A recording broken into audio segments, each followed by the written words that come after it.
Welcome to the Pit Stop. The official recap show for Season 2 of Underground's Drag Race. With me, Ruby George. And me, Ricky Morales. Episode 6, Camp.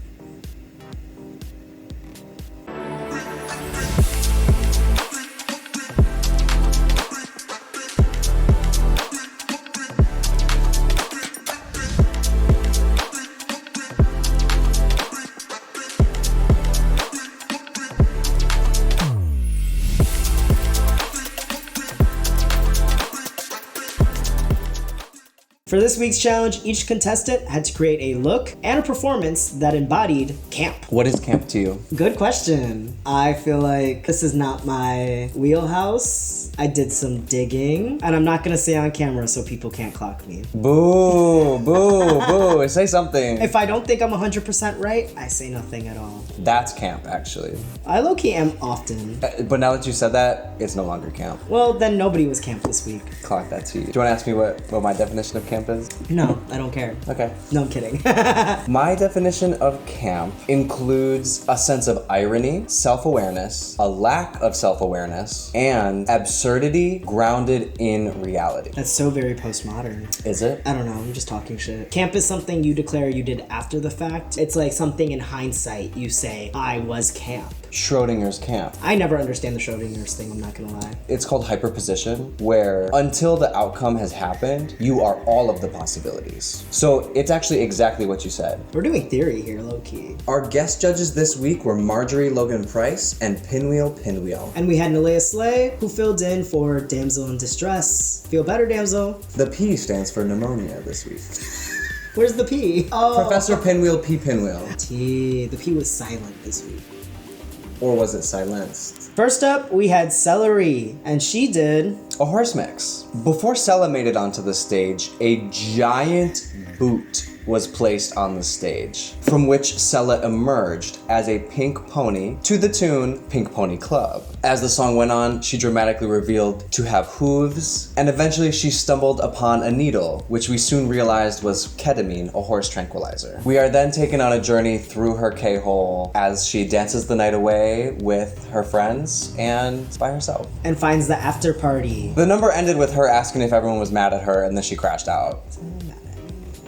My favorite part of this whole mix was her monologues in between the music that was playing. Her transition to the club music when the ketamine hit, and her starting to speak in a deep, slow voice. I need this track on SoundCloud because I want to listen to her speak over that club beat. I need this in my ears when I drive to work. I need it when I go to the afters. But what'd you think? Was it camp, yes or no? Keeping in mind that it's hard to be camp when you're trying to be camp. Yes, because like we said earlier, Schrodinger's camp. I don't think she was trying to be camp. I think she was pursuing an idea that she had for a creative conceptual number. And I think that it had all those elements that lead to camp. I feel like it made perfect sense that she was going to be one of the people who was able to hit the mark. Because they often hit camp in their regular... Right, without trying. We need one more note from Miss Celery. The outfit, absolutely stunning. The boot was beautiful, just the prop that she came out in, sickening. It had a lot of embellishments that actually gave it texture and brought it to life more so than just a cardboard prop. And then also her outfit was sickening. I hope she wears it over and over again. Honestly, that's something. And the prosthetic application of a horse nose. Oh, we yes. failed to mention that. And the ears that also had like the little branding earrings. Her tail. Yes. Also, Furry like, down. literally. Mixed Carnal Desire was in the audience like, I love horses, I love this. But she really outdid herself with this one. In terms of props and outfits and makeup, Celery is really only in competition with herself, and she beat herself again. Next up, we had Tara Bishop. She was wearing some distressed leather, a very avant-garde outfit, all black and white motif. She started with the Image and Heap song where she says heart in a headlock, and eventually she pulled out a heart and put it in a headlock repeatedly when it was mentioned in the song. Then she she was interrupted by a phone call and she was informed that she needed to fill in for someone at work. And then she pulled out a waitress notepad and did the song Bitburger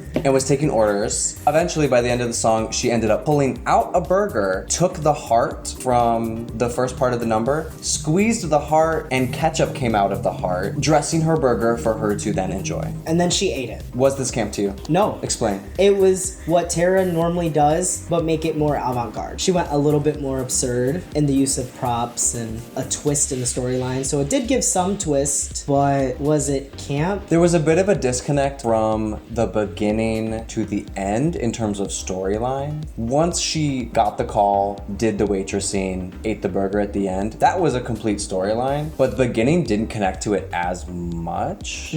That being said, at one point she was duck walking while taking orders and I lost my mind. I thought it was fucking hilarious. That second movement was very funny. Yes, And it moved into yes. Bitburger. In terms of the arc of the performance, like it went up at that middle movement and then it just kind of... There should have been an increase in the absurdity. Yeah, and there was no sense of like irony. There was an earnestness. Our next competitor was Marzipan. Marzipan came out in an extravagant clown costume, but their head was covered with a large cone with eyes, ears, and a nose, but no mouth. Eventually, Mars pulled their hand forward to reveal a hand puppet that was their lips, and they proceeded to perform What's Up by Four Non-Blondes. Eventually, they did remove the cone that was on their head to reveal their face, which was covered in stripes and a wig, and then they eventually finished the number off with reveals, taking off the wig, taking off the gloves, and having different multicolored objects come out of those. Specifically pom-poms. And by the end of the number, they came out with a broom and a baseball cap and cleaned up the mess they made. Was this camp? To quote Pinwheel Badly, it was very elevated clown. Which tracks? They did an amazing job at what they do. So no. No. I would agree. There wasn't a sense of irony.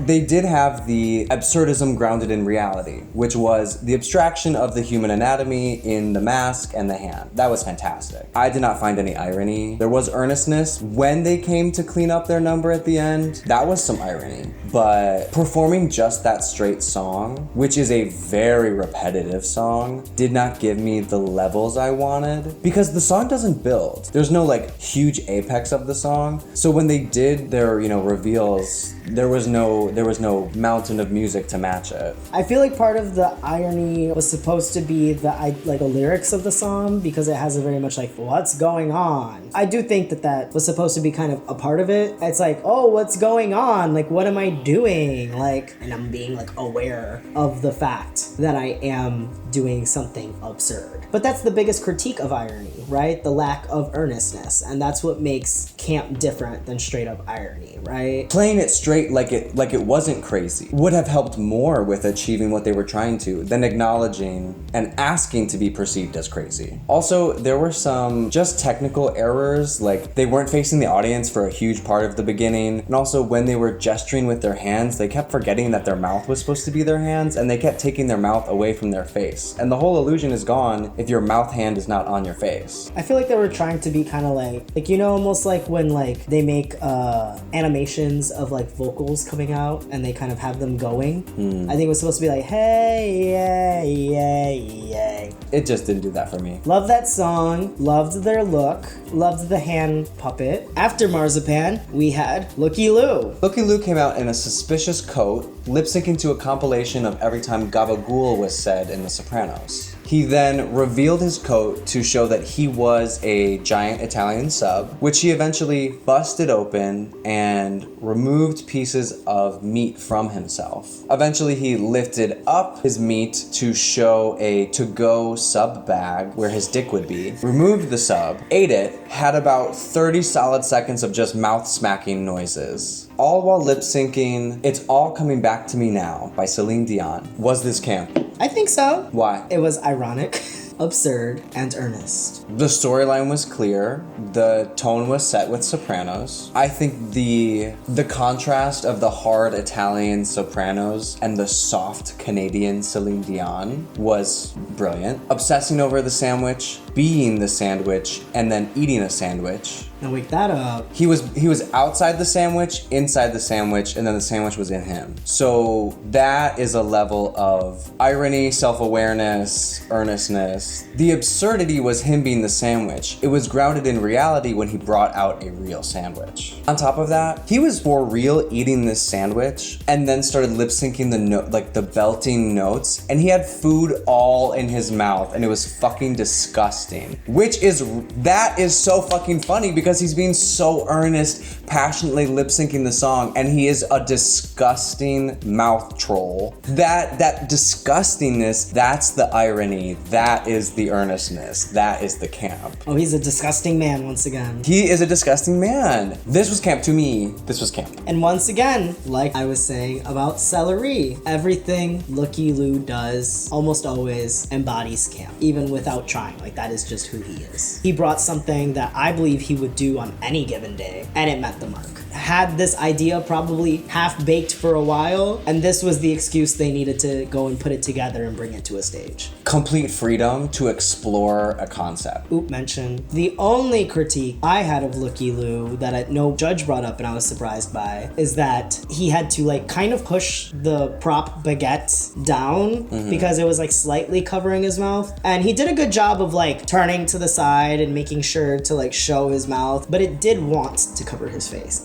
He persevered. Also, what was the sandwich? I don't know, we'll find out. Looky Lou, please tell us what you were eating on stage. And last, but certainly not least, we had Shady Ho. Shady Ho came out in a full yarn ensemble. The dress, the shoes, the hair, the face. She came out with a yarn face mask on a stick held in front of her face. She started with the Raggedy Ann theme song, eventually revealed poking her face out to show that she had a full bloody face as if she had ripped her own face off. Then she moved on to a song about having a ponytail, which I believe is from a children's show. And towards the end of the ponytail song, she pulled her own yarn ponytails off to reveal a scalped head with exposed brain, which then took her into performing That Laughing Track by the Crookers. The song is a descent into madness and gleefully enjoying it. Was this camp? I feel like I got close. I don't think I say completely yes. I felt like it was a horror number, but it was where horror almost meets camp. For me, the campiest part was her doing the children's song about having ponytails while having a fucked up bloody face. The Raggedy Ann theme song was kind of camp, but the horror overtook the camp for me. But then it turned into the brightness and the happiness of the ponytail, which I do think is a key element of camp. Brightness, energy, positivity, happiness. Even if it's a performance where someone is in despair, but everyone is laughing about it and it's funny. But this was delivered as a sickening sleigh performance with an alternative package on it. And so that's why I think it did not hit the camp mark for me